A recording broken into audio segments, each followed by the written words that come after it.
آگہی،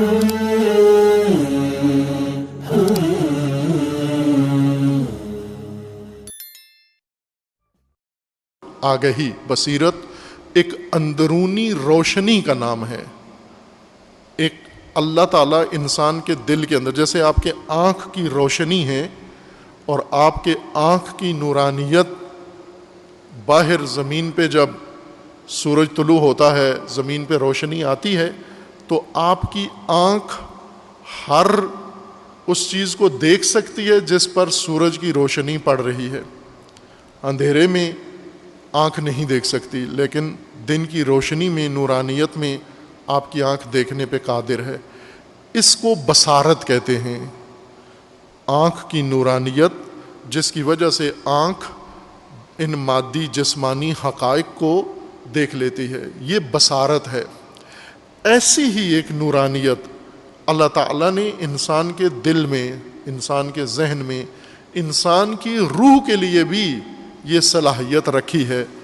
ایک اندرونی نورانیت انسان کے وجود کے اندر، انسان کے دل میں، انسان کے ادراک میں، انسان کے ذہن کے لیے اللہ تعالیٰ نے رکھی ہے کہ اندرونی طور پر انسان میں یہ نورانیت جب آتی ہے تو اس کو کچھ حقائق معنوی اور کچھ امور نظر آنا شروع ہو جاتے ہیں، تشخیص دے لیتا ہے انسان بصیرت کے ذریعے سے. بصیرت ایک اندرونی آگہی کا نام ہے. اور آپ نے سنا ہوگا رہبر معظم انقلاب اسلامی نے خصوصاً یہ گزشتہ جو ایران کے اندر 9-10 سال گزرے ہیں، ان میں اس بات پر زیادہ تاکید فرمائی ہے کہ خواص کے اندر بصیرت لازمی ہے. اگر خواص بے بصیرت ہو جائیں تو پھر ملک و ملت تباہ ہو جاتے ہیں. خصوصاً حکمران اگر بے بصیرت ہوں اور ان کے اندر یہ نورانیت نہ ہو، یہ روشنی اندرونی نہ ہو، تشخیص کی، حقیقت، حق و باطل کو سمجھنے کی، یہ ملک و قوم کو تباہ کر دیتے ہیں. بہت تاکید کی ہے کہ علماء، خواص، حکمران، یعنی جن کے ہاتھ میں ملت و مملکت کے امور ہوتے ہیں، ان کا بابصیرت ہونا ضروری ہے. ایک ہے حکمت. حکمت ایک علیحدہ صلاحیت ہے بصیرت سے ہٹ کر.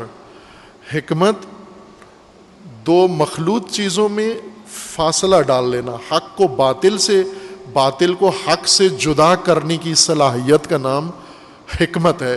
اس کے مقابلے میں حماقت ہے. حماقت کہتے ہیں سب انسان کو یا سب اچھا لگ رہا ہے یا سب ہی غلط لگ رہا ہے. یہ حماقت ہے، یعنی جدا کرنے کی صلاحیت نہیں ہے. جیسے عامیانہ زبان میں حکمت کے لیے جو استعارے استعمال کیے جاتے ہیں کہ ایک آدمی ہے جس کو مثلا گندم اور جو میں فرق معلوم نہیں ہوتا، بھیڑ اور بکری میں فرق معلوم نہیں ہوتا. کہتے ہیں ایک دوسرے کو کہ اسے بھیڑ اور بکری کا فرق معلوم نہیں ہے، گندم اور جو کا اس کو فرق معلوم نہیں ہے. بلکہ بعض علاقے تو ایسے زرخیز ہیں کہ ان کے ہاں محاورہ یہ ہے کہ اسے اونٹ اور بھیڑ میں فرق معلوم نہیں ہے. وہاں ایسے حمقاء پائے جاتے ہیں یا حماقت کے وہ اعلیٰ درجے ہیں وہاں پر کہ وہ بھیڑ اور اونٹ میں بھی فرق نہیں کر سکتے کہ ان میں اونٹ کون سا ہے اور بھیڑ کون سی ہے. حماقت یہ ہے کہ انسان تشخیص نہ دے سکے، علیحدہ نہ کر سکے، جدا نہ کر سکے حقیقت کو غیر حقیقت سے، حقیقت کو افسانے سے علیحدہ نہ کر سکے.